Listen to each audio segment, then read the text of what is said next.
Hi, you can call me Star. That is one of my names, and that's what I'll go by for this, I guess.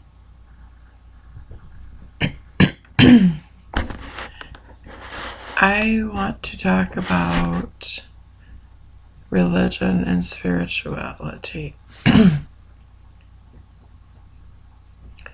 My religion is my own. I was raised in a family. Excuse me. I was raised in a family, and they were Christian. My mother says that I am a Baptist, a Southern Baptist. I don't believe that we went to church enough for me to fully identify with the Christian religion. There was a lot of Christian guilt when I decided that it wasn't a religion that fit me. And so I went on a personal quest to research, Google Foo. And I tried to find a religion that made sense to me. But what I ended up discovering was that there were parts of every religion that I studied that made perfect sense to me. But as a whole, none of them fit my needs, I suppose, or fit my understandings or my beliefs. I mean, Hindu religion is really a beautiful religion, but I don't think cows are sacred. I want a cheeseburger. So, there's parts of every religion that strike me as plausible. And then there's parts of every religion that strike me as offensive and everything in between. So I am a secular humanist. I believe that my body is my temple. It's where I worship up here. It's where I pray. And I do pray. I actually pray to different deities that I've read about different things. If there's any truth to the fact that there were deities that were assigned to certain things, then it would only make sense to pray to the deity that closest resembles your life issue. And I believe that they, as deities, I'm not speaking of the creator. I believe there is a creator. I believe that the beginning started with a soul. And I believe that God, a female, that's what I believe. I believe that she realized at some point that she was the only soul, and in order for her to have an equal, she had to create people in her likeness and give them a part of her soul. I believe that's what the Holy Spirit is. And I believe that we are all one through that. We are one soul on different journeys. I believe that karma is a major part of this, because if you think about it, there's one soul, and she divided it and gave it to us.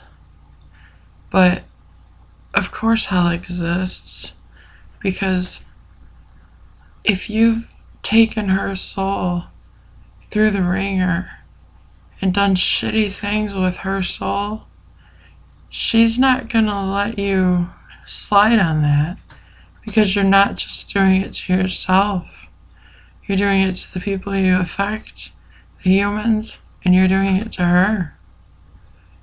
I believe the reason that God knows how many hairs are on my head isn't just because she can count well. It's because she resides in my heart as my soul. I believe that she gave men powers over the years, and I don't necessarily know if she told them or let them discover on their own, but I believe in many deities. Many have come and gone. I think some are still around, but they lack faith. I mean, they don't, they're not receiving faith, which I think, honestly, faith is one of the most powerful things that there are. Take the Bible, for instance, the Holy Bible of the Christian Church. They translate it constantly. And I was looking in Gideon's at something somebody said on Facebook, and it actually says something like, homosexuals will not be tolerated. And I'm like, it didn't say that in previous versions. It did say a man shall not lie with a man. But before that, what did it say? It keeps getting translated. And my point is that there's faith in the Bible. There's faith that if you pray and you read the Bible, that, good things will come to you, that you'll do better at life, that you'll be able to help your loved ones. And so many people have so much faith that even I have some, my mother told me when I was younger that if you just open it up and look wherever you are, it'll pertain to you. And it does usually. I'll just open her up, and the first thing I see, I read it, and I'm like, yeah, I needed to see that. That the fact that I respect the Bible and can learn from it does not make me a Christian. I've read part of the Quran, and I actually, I agreed with some things and I disagreed with some things. And I'm really sick of, right now in America, there's this, Muslims are bad mentality, which it's like saying, don't let a few bad apples ruin the bunch. And I'm disgusted. If you think about right now in Darfur, there's a Holocaust going on. When George Takei was little, he was in a concentration camp in the United States after World War II because he was Asian. Well, he is Asian. There's things happening in the world that just, they feel so disgusting. And, people have this mentality of, I can't do anything about that. And I honestly feel that even sharing your opinion about something, even if it's unpopular, gets people to think.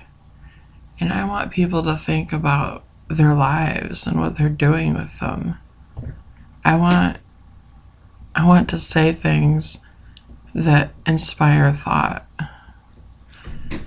I want people to realize their impact on the world around them.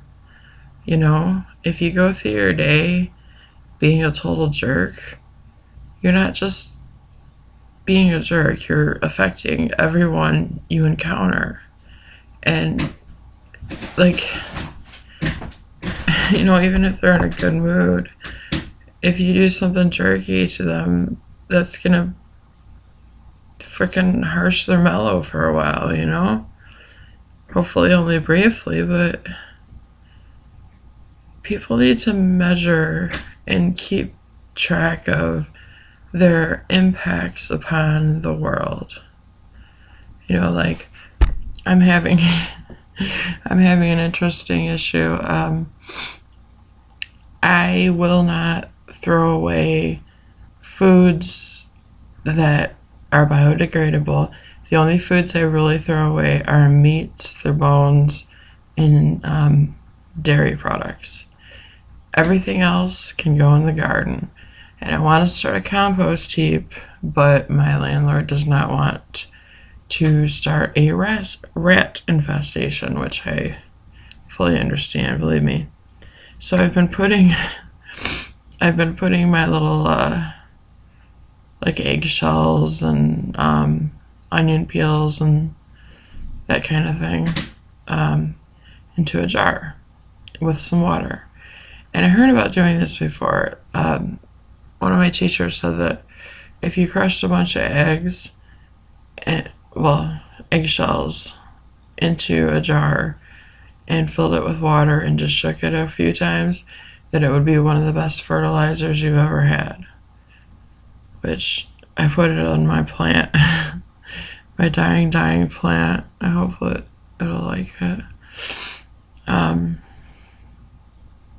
I was talking about your impact on the world.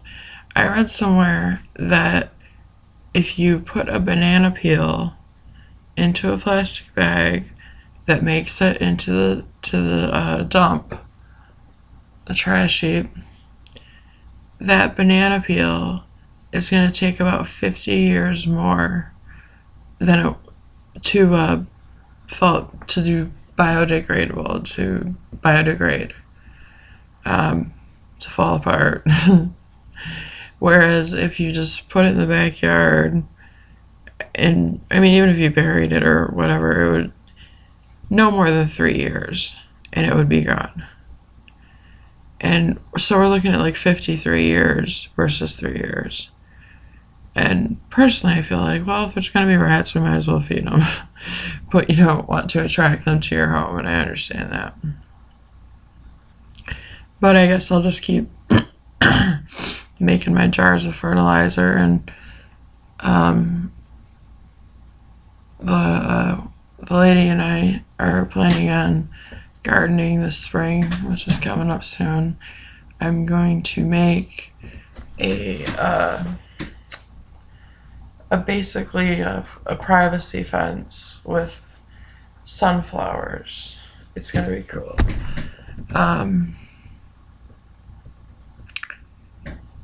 Yeah. I'm getting pretty tired. I took my meds. I'm trying to decide whether or not I want to roll a joint. I love going to bed high. But then I'm like, I just wasted a buzz. But I love going to bed high. It doesn't feel like a waste right now. This is Star signing out. Oh man, my palms are like crazy red right now. Got a thing going on with my hands. Oh. Okay, anyway. Star signing out. Bye-bye.